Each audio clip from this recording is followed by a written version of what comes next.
தொகுப்பாளினி திவ்யதர்ஷினிக்கு இப்படி இருக்கும் கணவரைத்தான் பிடிக்குமாம். DD open talk. விஜய் டிவியின் மூலம் மக்கள் மனதை கொள்ளை கொண்ட தொகுப்பாளினி டிடி என்ற திவ்யதர்ஷினி.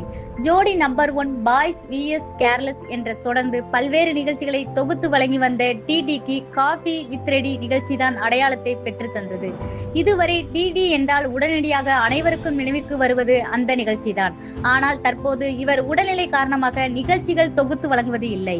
பெரிய படங்களின் ப்ரமோஷன் நிகழ்ச்சிகளை மட்டுமே தொகுத்து வழங்கி வருகிறார். இந்த நிலையில் சமீபத்தில் பேட்டி ஒன்றில் ஒரு பெண்ணுக்கு எப்படிப்பட்ட ஆண்களை பிடிக்கும் என்பது குறித்து வெளிப்படையாக பேசியுள்ளார்.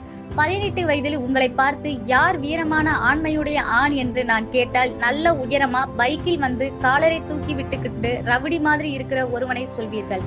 ஆனால் ஒரு கட்டத்திற்கு மேல் யார் ஆண்மையுடைய ஆண் என்று கேட்டால் வீட்டிற்கு போகும்போது அங்கு உங்கள் கால்களை பிடித்து விடுபவன் தான் உண்மையான ஆண்மகன். நான் வீட்டிற்கு செல்லும் போது நான் காபி போடுகிறேன், அரிசி வச்சுட்டேன், இப்போ நான் போய் குளிக்க போகிறேன், நீ வந்து காய்கறிகள் நறுக்கிவிடு, நாம் சாலட் செஞ்சு ஒன்றாக அமர்ந்து டிவி பார்க்கலாம் என்று சொல்பவன் தான் உண்மையான ஆண்மகன். இப்படி ஒருவன் தனது மனைவிக்கு செய்யும் அவனை சுற்றி உள்ளவர்கள் என்னடா இப்படி பண்ணிட்டு இருக்க என்று சொல்லலாம். ஆனால் அந்த பெண்ணை சொல்ல வேண்டியது மனைவியுடன் கணவன் நடந்து கொள்ளும் மனைவியின் கைகளை பிடித்துக் கொண்டு ஹேண்ட்பேக்கை சுமந்து செல்பவன் தான் ஆண்மையுடைய ஆண் என்றும் திவ்யதர்ஷினி கூறியுள்ளார்.